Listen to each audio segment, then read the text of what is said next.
चुनावी जनसभा में प्रधानमंत्री मोदी ने विपक्ष पर साधा निशाना, कहा ये लोग धारा 370 को फिर से लागू करने की बात कर रहे हैं, चाहे जिसकी मदद ले लें, देश अपने फैसलों से पीछे नहीं हटेगा। राहुल गांधी का पीएम पर निशाना, कहा ये आपके काम नहीं आएंगे। नोटबंदी पर उठाया सवाल, कहा इसका फायदा किसको हुआ। प्रदेश के सभी 1535 थानों में बना महिला help desk, CM Yogi Adityanath ने वर्चुअली किया उद्घाटन। पुलिस अफसरों से बोले सीएम, कागजों में न सीमित रही ये योजना। हाथरस मामले में हिंसा की साजिशों की परतें खोलने में जुटी एसटीएफ। देर रात हाथरस पहुंची टीम ने घटनास्थल का किया निरीक्षण। जल्द एसटीएफ पीएफआई के चारों सदस्यों से करेगी पूछताछ। बलिया मामले में आरोपी धीरेन्द्र की भाभी की धमकी, कहा हमारी एफआईआर दर्ज नहीं की तो घर की औरतें कर लेंगी आत्मदाह। कोटे की दुकान को लेकर हुए बवाल में गई थी एक की जान। दिव्यापुर पुलिस ने निकाली महिला जागरूकता रैली।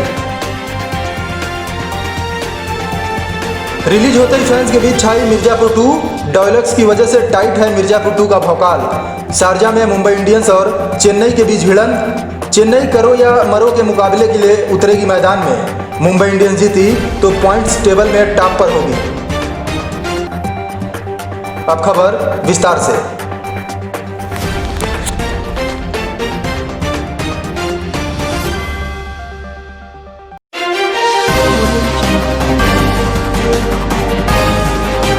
प्रधानमंत्री नरेंद्र मोदी ने बिहार के सासाराम में अपनी पहली चुनावी जनसभा को संबोधित किया। विपक्ष पर निशाना साधते हुए उन्होंने कहा, ये लोग कह रहे हैं कि सत्ता में आए तो आर्टिकल 370 फिर लागू कर देंगे। इतना सब कहकर ये बिहार के लोगों से वोट मांगने की हिम्मत कर रहे हैं। क्या ये बिहार के लोगों का अपमान नहीं है? प्रधानमंत्री ने कहा कि ये लोग जिसकी चाहे मदद ले लें, देश अपने फैसलों से पीछे नहीं हटेगा। पीएम मोदी ने यह भी कहा कि आपने इन्हें भरोसे के साथ सत्ता सौंपी थी, लेकिन इन्होंने इसे कमाई का जरिया बना लिया। जब सत्ता से बेदखल किया तो उनके अंदर जहर भर गया। 10 साल तक यूपीए की सरकार में रहते हुए बिहार पर गुस्सा निकाला। ये लोग बिहार की हर योजना को लटकाने और भटकाने वाले हैं। 15 साल तक आपने शासन के दौरान इन्होंने बिहार को लूटा खसोटा है।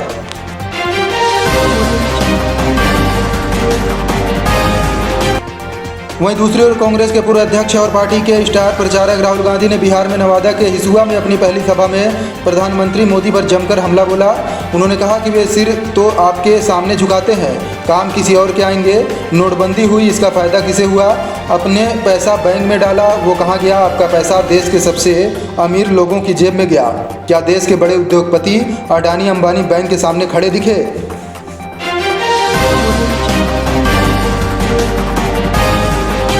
उत्तर प्रदेश में महिलाओं की सुरक्षा का एहसास दिलाने और उनकी समस्याओं को निस्तारित करने की कड़ी में शुक्रवार को एक नई व्यवस्था की शुरुआत हुई। सीएम योगी आदित्यनाथ ने मिशन शक्ति के तहत वीडियो कॉन्फ्रेंसिंग के जरिए प्रदेश के 1535 थानों में महिला हेल्प डेस्क का उद्घाटन किया। इस दौरान डीजीपी हितेश चंद्र अवस्थी ने महिला अपराध पर अब तक हुई कार्रवाई का ब्यौरा पेश किया। मुख्यमंत्री ने लखनऊ नोएडा कमिश्नरेट के अफसरों से हेल्प डेस्क की कार्यशैली को समझा।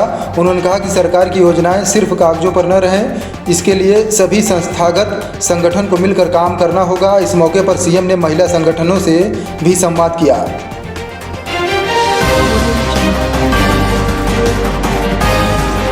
हाथरस मामले को लेकर जाति व सांप्रदायिक संघर्ष की साजिशों की परतें खोलने के लिए यूपी एसटीएफ ने जिम्मेदारी संभाल ली है। एसटीएफ ने हाथरस के अलावा मथुरा और अलीगढ़ में डेरा जमाया है। देर रात एसटीएफ की टीम ने हाथरस में घटनास्थल का निरीक्षण किया। वहीं चंदपा कोतवाली में दंगे की साजिश रचने के मामले में अज्ञात लोगों पर पहले से केस दर्ज है। अब इस मुकदमे में मथुरा में गिरफ्तार कट्टरपंथी संगठन पीएफआई के चारों सदस्यों को आरोपी बनाया गया है। बता दें कि हाथरस में चंदपा कोतवाली पुलिस ने 4 अक्टूबर को जातीय संघर्ष की साजिश रचने के आरोप में अज्ञात पर केस दर्ज किया था। इसमें देशद्रोही जैसी संगीन धाराएं भी शामिल हैं। एसटीएफ टीम ने गुरुवार देर रात हाथरस में सीओ सादाबाद से मुलाकात की, उनसे मुकदमे से जुड़े कागजात हासिल किए। अब एसटीएफ साजिश की तह तक जाने के लिए सोशल मीडिया के कई अकाउंट का ब्यौरा जुटाया है। जल्द एसटीएफ पीएफआई के चारों सदस्यों से पूछताछ के लिए कोर्ट में अर्जी दाखिल करेगी। एसटीएफ वेबसाइट के जरिए विदेश से फंडिंग की परतें भी खंगालेगी। फंडिंग की केस की जांच प्रवर्तन निदेशालय भी कर रहा है।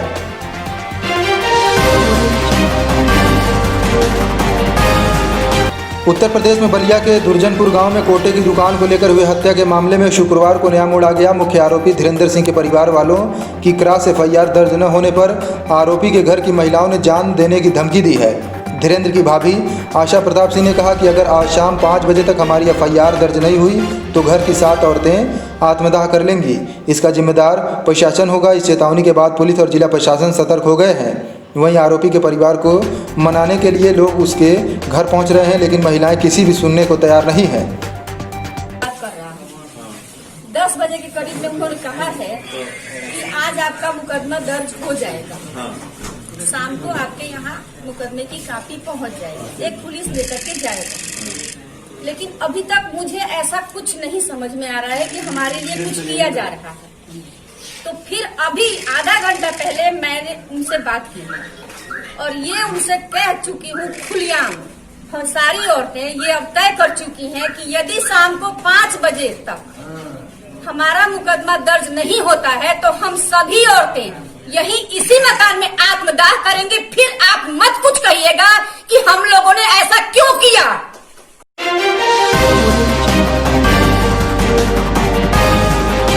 मिशन शक्ति नारी सुरक्षा को लेकर शुक्रवार को दिव्यापुर पुलिस द्वारा नगर में महिलाओं को जागरूक करने के लिए निकाली गई जागरूकता रैली का शुभारंभ CO सिटी औरैया सुरेंद्र नाथ ने हरी झंडी दिखाकर किया। इस मौके पर CO सुरेंद्र नाथ ने कहा कि महिलाओं को जागरूक करने के लिए महिला अपराधों पर रोक लगाई जा सकती है। उन्होंने कहा कि महिलाओं को संविधान में पुरुषों के बराबर दर्जा हासिल है, इसलिए हम सब महिला पुरुष में कोई भेद नहीं करना चाहिए। ये संविधान की भावना के खिलाफ है। उन्होंने कहा कि महिलाओं के आत्मनिर्भर होने से ही समाज एवं देश का सर्वांगीण विकास संभव होगा।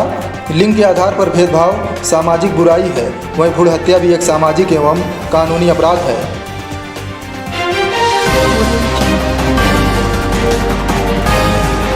अगली खबर यूपी के औरैया जिले से है। यहाँ के फफूंद थाना क्षेत्र में बाजार करके भतीजे के साथ साइकिल से घर लौट रही अधेड़ महिला की ट्रैक्टर की चपेट में आने से मौत हो गई। हादसे में महिला का भतीजा गंभीर रूप से घायल हो गया।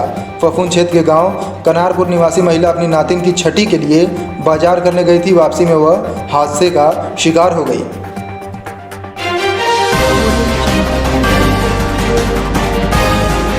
यूपी के इटावा जिले में वरिष्ठ पुलिस अधीक्षक आकाश तोमर ने कैंप कार्यालय पर न्याय दिवस का आयोजन किया। वरिष्ठ पुलिस अधीक्षक ने न्याय दिवस में पूर्व से सूचीबद्ध मामलों में वादी एवं विवेचक जांचकर्ता द्वारा की गई कार्रवाई की समीक्षा की। इस दौरान 5 मामलों में वादी एवं विवेचक उपस्थित हुए। SSP ने सभी प्रकरणों को सुना तथा सभी का तत्काल निस्तारण किया गया। न्याय दिवस के आयोजन पर प्रकरणों से संबंधित लोगों द्वारा इटावा पुलिस की खूब प्रशंसा की गई।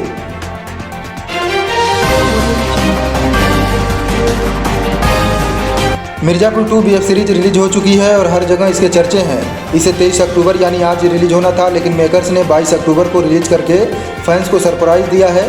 पहले सीजन के बाद से ही दर्शक इसके दूसरे सीजन का बेसब्री से इंतजार कर रहे थे। रिलीज की खबर मिलते ही बड़ी संख्या में फैंस ने इसे रात भर में ही निपटा डाला। ट्विटर पर इसको लेकर व्यूअर्स के रिव्यू भी आ चुके हैं। ये शो गुड्डू भैया और गोलू के बदले के बारे में है और फैंस को अली फजल और श्वेता त्रिपाठी की परफॉर्मेंस खूब पसंद आ रही है। फैंस मिर्जापुर 2 की खूब तारीफ भी कर रहे हैं।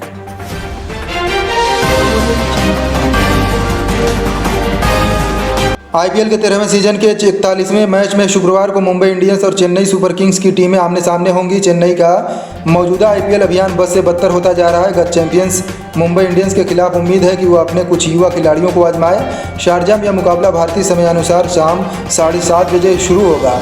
चेन्नई करो या मरो के मुकाबले के लिए मैदान में उतरेगी। इस मैच में 2 अंक से रोहित शर्मा की टीम प्लेऑफ स्थान पक्का करने के करीब पहुँच जाएगी। सुपर किंग्स अब तक के खराब सत्र का अंत अच्छी तरह करना चाहेगी, जिसके पास मगर से अब भी मौका है।